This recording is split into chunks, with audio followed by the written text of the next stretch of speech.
Bonjour Thomas, bonjour à tous. Allez, on commence avec l'échec de Renaud Lavillenie. C'est bel et bien une défaite qui l'a longtemps hanté ces toutes dernières heures. C'est compliqué pour le Français.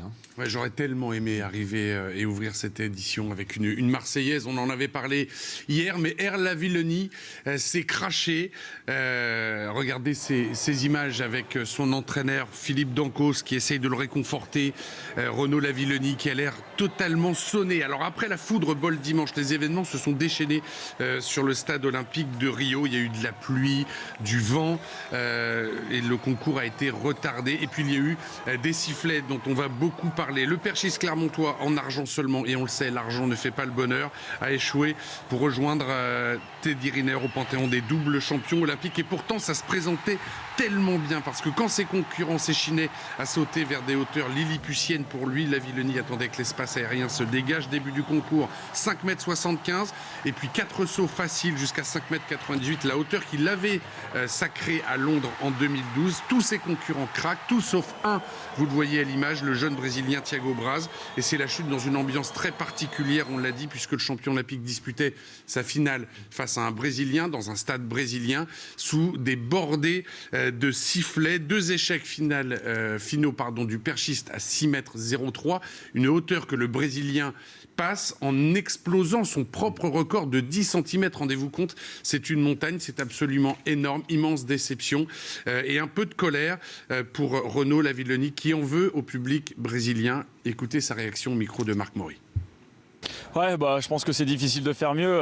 Je fais un des meilleurs concours que je peux faire et surtout au bon moment, le bon jour.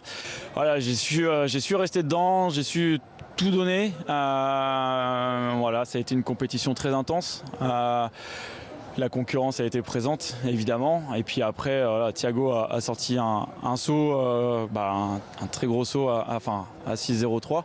Voilà, là où, faut être honnête, j'ai pas eu forcément la petite réussite à 6,03 sur mes 2 premières tentatives.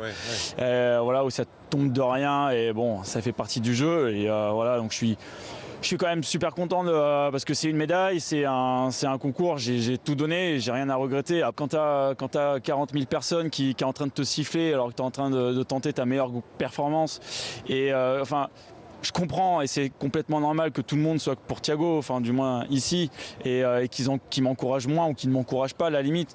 Mais de là à me siffler, voilà, c'est une ambiance de foot qui est malheureusement, on voit trop souvent. Et là, c'est la première fois qu'on voit ça en athlée, quoi. Je pense que la dernière fois qu'on a vu ça, c'est quand Jesse Owens a couru en 1936, quoi. Je veux dire, c'est juste incroyable. Donc voilà, ça fait chier d'avoir un public de merde comme ça sur des JO parce qu'à côté, la compétition était juste énorme, quoi. Voilà, je voulais vous proposer une petite séquence qu'on a pu voir sur l'antenne de Canal+ tout à l'heure avec Jean Galfione, champion olympique à la perche en 1996 à Atlanta, qui a pu échanger à l'issue de ce concours avec Renaud Lavillenie. Vous allez le voir, là aussi les mots claquent. J'ai envie de te remercier parce qu'il n'y a que toi seul qui arrive à donner ces émotions depuis plus d'une dizaine d'années. Merci. Et qui donne tout ce bonheur parce que tu nous as habitués à la victoire, à des records. Tu en as encore un fait ce soir. Ça n'a pas brillé, mais voilà, tu es un grand champion et c'est peut-être une des plus belles médailles d'argent au jeu qu'on pouvait voir. Donc merci, Jean. Garde ton sourire parce que tu es le plus grand. Ouais, t'inquiète. Voilà, c'est fait, c'est comme ça. Enfin, là au moins où je suis content, c'est que j'ai rien à regretter, rien à me reprocher. J'ai tout donné et voilà, c'est quelque chose qui est très important. Je me suis pas préparé pour rien, j'ai répondu présent. Après, qu'est-ce que tu veux faire contre 50 000 personnes, c'est juste incroyable. Donc, comme j'ai dit tout à l'heure à vos camarades, j'espère juste qu'on aura les Jeux en 2024 et je lui rendrai la monnaie de sa pièce.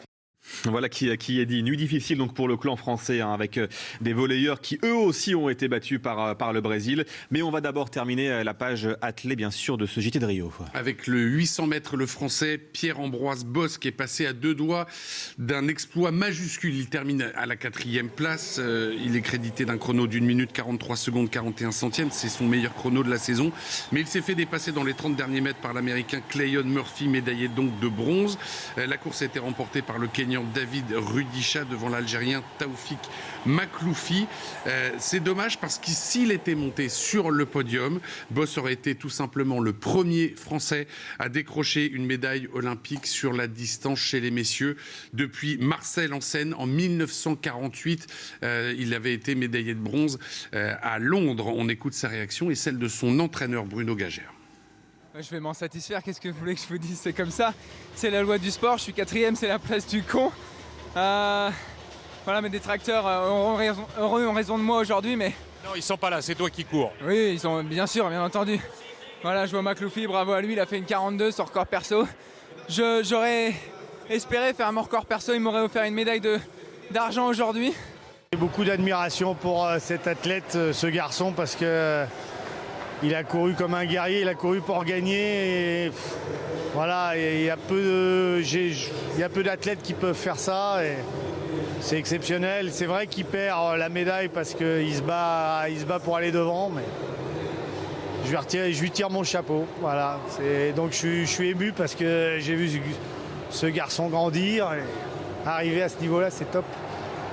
Voilà, et l'une des images de la nuit, Thomas, c'est le plongeon de la Bahaméenne Shawnee Miller qui a empêché l'Américaine Allyson Felix de devenir la première femme à remporter 5 médailles d'or olympiques en athlétisme en remportant l'épreuve du 400 mètres. C'est la ligne d'épaule qui compte sur la ligne. Elle a inventé donc un finish tout à fait particulier. En 49 secondes 44 centièmes, Miller donc arrache la victoire devant Félix en 49-51. Journée cruciale pour les Français face aux Brésiliens, on le disait, puisque les garçons du volley se sont aussi inclinés. Oui, la fin d'une aventure un petit peu cruelle pour la team Yavbou, qui pouvait pourtant compter sur le soutien des nageurs français. Regardez ces images dans les tribunes du stade de Rio avec Camille Lacour, Florent Manodou, encore Frédéric Bousquet. Les volleyeurs français ont été éliminés au premier tour des Jeux après leur défaite contre le Brésil 3-7 à 1, 25-22, 22-25, 25-20 et 25-21. C'est une énorme déception pour les champions d'Europe qui avaient l'espoir de remporter la première médaille olympique du volley français. Écoutez la réaction du coach Laurent Tilly et de l'attaquant Antonin Rousier. Ouais, un coup d'arrêt sur ces Jeux, c'est vrai, parce qu'on voulait aller sur un podium. Et là, voilà, la compétition, elle se termine ce soir. Maintenant, je pense pas, on a fait encore une bonne saison en terminant 3e de la World League. Ah, voilà, il faut continuer à chercher à aller sur les podiums et continuer à travailler et à continuer à progresser si on veut aller plus haut. Je pense que l'expérience, on avait déjà joué ce genre de match, notamment au championnat d'Europe contre les Bulgares, donc on avait l'expérience, mais le problème c'est que voilà, aujourd'hui il y avait des choses qui ne tournaient pas comme on a l'habitude de faire. On a fait énormément de fautes au service, on n'a pas mis beaucoup d'ace. Voilà, en réception ça ne marchait pas comme on voudrait, donc voilà, il y a beaucoup de détails qui font qu'aujourd'hui on perd et c'est assez logique parce qu'on n'était pas au niveau.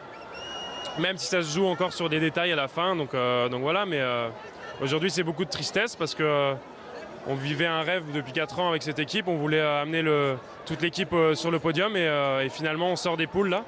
Donc oui, c'est un énorme échec pour nous, donc il y a beaucoup de tristesse et il y aura beaucoup de regrets, je pense, par la suite. Ouais. Voilà, l'équipe de France qui s'arrête donc au premier tour après cette défaite face au pays hôte dans une salle chauffée à blanc. Mais cette élimination prend peut-être sa source ailleurs, un petit peu plus tôt dans la compétition. Bruno Poulain avec Laurent Chambertin. Et oui, cette équipe de France a déçu. Cette équipe de France ne s'est pas qualifiée aujourd'hui pour les quarts de finale de ce tournoi olympique. On s'attendait à beaucoup mieux de la part d'une équipe championne d'Europe. Mais c'est vrai que ce n'est pas tellement contre le Brésil que la France a pêché, c'est plutôt en début de tournoi. Oui, effectivement, avec une entame de tournoi complètement loupée. Alors l'approche psychologique, effectivement, le manque d'expérience de cette équipe qui découvrait l'Olympiade. Et c'est ce qui a effectivement inséré non seulement le doute, mais petit déréglage du collectif France, qui, il est vrai, restait sur des victoires probantes au niveau international. Donc voilà, ça leur a pesé tout au long du tournoi. Alors justement, cette équipe de France, elle est jeune, elle a des talents incroyables. Un joueur comme Erwin Ngapet est l'un des meilleurs joueurs du monde. Elle va repartir. Oui, bien sûr, il faut voir une équipe dans une évolution. Une première Olympiade pour grandir, pour prendre de l'expérience. et effectivement envisager un futur beaucoup plus positif. Maintenant, l'équipe va quand même un petit peu évoluer. Je pense qu'il va y avoir quelques rotations, des apports de jeunes joueurs qui vont rentrer dans l'aventure. Mais c'est vrai qu'on peut se projeter sur une nouvelle Olympiade et imaginer une meilleure gestion du tournoi olympique pour Tokyo. C'est sûr qu'on espère effectivement que cette équipe se requalifiera pour les Jeux Olympiques de Tokyo. Mais avant, il y aura les championnats d'Europe, les championnats du monde. Et on reverra cette Team Yavbou à l'œuvre sans aucun doute.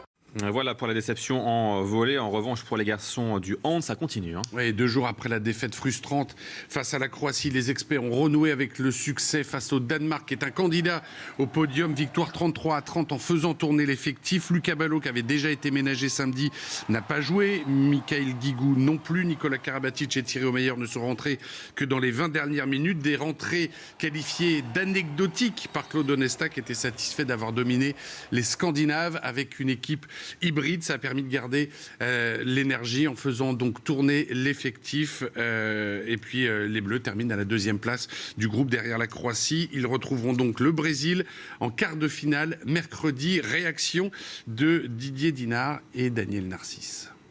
Ça dit tout simplement que le rendez-vous c'est dans 2 jours, donc c'est à J-2. Donc l'objectif c'était surtout de faire tourner et que les cadres se reposent un peu, tout en donnant du temps de jeu un peu à tout le monde. Donc je pense que les remplaçants, entre parenthèses, puisque ce sont quand même des cadres, de très bons remplaçants, et je pense que le niveau a été au rendez-vous aujourd'hui. Je crois que c'est un match des Jeux Olympiques.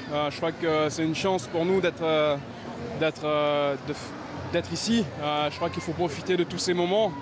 Ça peut s'arrêter à n'importe quel moment, donc toutes ces situations, tous ces événements sur le terrain, il faut en profiter un maximum. Et puis je crois qu'une victoire, c'est quand même la meilleure des façons pour préparer le quart de finale qui nous attend. Allez, on en parlait hier sur iTélé. Cette fois, c'est bien parti pour la moisson de la boxe française. Ouais, il y en aura 4 médailles qui sont d'ores et déjà assurées. C'est mieux qu'aux Jeux d'Anvers en 1920, c'est mieux qu'à Pékin en 2008. Avec donc une première breloque pour Souleymane Sissoko, qui a dû se contenter d'une médaille de bronze aigre-douce parce que son combat face au Kazakh Daniyar Yelesinov, qui était victime d'une entaille après un coup de tête involontaire du Français, a été stoppé à 1 minute de la fin du 2e round. Donc on ne saura jamais ce qui se serait passé si le combat avait pu continuer. Au final, le capitaine des Bleus se satisfait de cette médaille de bronze qu'il tient à dédier à la mémoire d'Alexis Vastine, tragiquement disparu dans un accident d'hélicoptère. C'était le 9 mars 2015. J'ai pensé très fort à lui. Je voulais quand même lui ramener une meilleure médaille parce qu'il méritait mieux que ça. Voilà, maintenant, je ramène la médaille de bronze. Je suis très content, mais mes coéquipiers, j'ai confiance en eux. Ils vont nous ramener de très belles médailles pour lui. Voilà, puis hier soir, Estelle Mosselli, en moins de 60 kilos, s'est distinguée en dominant nettement l'Italienne Irma Testa pour s'offrir donc au minimum une médaille de bronze. Elle affrontera pour un billet en finale la Bélarusse Anastasia Beliakova, une adversaire qu'elle avait battue en finale du championnat du monde en mai dernier. Petit avantage psychologique donc pour la Française qui a pleinement conscience de faire partie d'une génération exceptionnelle. Écoutez. C'est historique et j'espère qu'on va encore en ramener d'autres. Il y a d'autres personnes qui attendent derrière et qui ont hâte de ramener des médailles et d'assurer des médailles à la France. La motivation est là, la détermination est là. Il faut faire le travail, c'est ce qui compte. Et oui, elle a raison, Estelle, parce qu'aujourd'hui, Sarah Ouramoun, en moins de 51 kilos, et Tony Yoka, en plus de 91 kilos, voudront garantir une médaille en passant le cap des quarts. Et puis déjà assuré du podium, Mathieu Boderlich, en moins de 81 kilos, visera une finale contre le Cubain Julio César Lacruz. Mais surtout, l'événement de la nuit, c'est le clan français qui aura les yeux rivés sur Sofiane Oumia, qui partira à la conquête du premier titre olympique de la boxe française depuis Brahim Asloum. C'était à Sydney en 2000. Son combat est programmé à 19h15 heure locale. Ça fait minuit et quart heure française contre le Brésilien Robson Conceição. Allez, l'histoire du jour maintenant, et c'est l'incroyable désillusion pour Aurélie Muller. Ouais, le décor de carte postale de la baie de Rio sera probablement un de ses pires souvenirs. Aurélie Muller qui a longtemps cru pendant quelques minutes s'être parée d'argent au bout du 10 km au libre a finalement été disqualifiée pour avoir gêné sa concurrente au moment de toucher la plaque. Après une semaine déjà triste dans les bassins olympiques, la natation française avait besoin d'un petit bol d'air. C'est une nouvelle désillusion désillusion. Tassadit Galaise revient sur cette terrible histoire de la petite protégée de Philippe Lucas, qui a donc été punie pour un geste malheureux au moment de toucher la plaque. Regardez. C'est terrible pour elle, terrible. C'est terrible quoi, c'est terrible. Et pourtant, tout avait bien commencé pour Aurélie Muller. Engagée sur le 10 km en eau libre, la nageuse de 26 ans a réalisé une remontée spectaculaire pour décrocher la 2e place. Devant l'écran qui retransmet la course, Stéphane Lecas, DTN adjoint en charge de l'eau libre, n'en croit pas ses yeux. Mais rapidement, les larmes de joie vont laisser place à la stupéfaction. Mais non, disqualification. Mais il ne peut pas, pourquoi se disqualifier? C'est pas possible. Il faut partir réclamation. Michel Sauger, il est où? C'est pas possible. Aurélie Muller, championne du monde et championne d'Europe en titre, est disqualifiée. Les commissaires de la course jugent que la Française gêne Raquel Bruni sur cette touche. Une décision jugée précipitée par son entraîneur Philippe Lucas. Il n'y a rien à dire, quoi. Tu vois, je veux dire, la décision a été prise et voilà, quoi. Bon, je trouve qu'elle a été prise vraiment très vite. Tu vois, tu peux te repasser les images, voir quand même. Mais bon, ça a été pris très vite. Bon, écoute, c'est comme ça. La Fédération française décide alors de déposer une première réclamation. En fait, ils ont refusé le premier appel et on demande le 2e appel. Voilà. Et donc, on s'appuie sur le fait qu'Aurélie a suivi la ligne de chenal et que la ligne du chenal, elle est amarrée au boudin à l'extérieur et non pas à l'intérieur ou au milieu du boudin comme elle aurait dû l'être. Et c'est ce qui fait qu'elle a dû s'adapter pour toucher la plaque. Donc, pour moi, c'est une problématique de logistique et de course qui n'existe jamais normalement, ce type de choses en fait sur les Jeux Olympiques. Donc, voilà. Mais Stéphane Lecas ne compte pas en rester là. Un 2e appel est lancé, mais le podium se fait dans la foulée de la course. Et ce, en l'absence de la Française Aurélie Muller. J'ai parlé d'injustice humaine. Moi, je pense qu'il aurait été plus logique qu'en sortant de la mer, sur le ponton, on exprime tout de suite la décision à Aurélie. Qu'on lui dise, bah voilà, vous êtes disqualifié. Qui est la possibilité de faire des recours. Elle en a le droit, bien entendu, mais le plus dur dans cette histoire, c'est qu'on lui dit au contraire de prendre une voiturette pour se rendre en direction du podium afin de récolter sa médaille. Donc c'est j'allais dire, inhumain. Voilà, et je pense que quand je parle d'injustice humaine, tout le monde peut me comprendre. Ouais, très dur. Allez, un point sur le tableau des médailles avec la France qui perd une place, qui rétrograde donc au 7e rang malgré des médailles supplémentaires. Mais je vous rappelle que c'est le nombre de médailles d'or qui fait le classement des nations. C'est la raison pour laquelle l'Italie s'adjuge le 5e rang pour l'instant.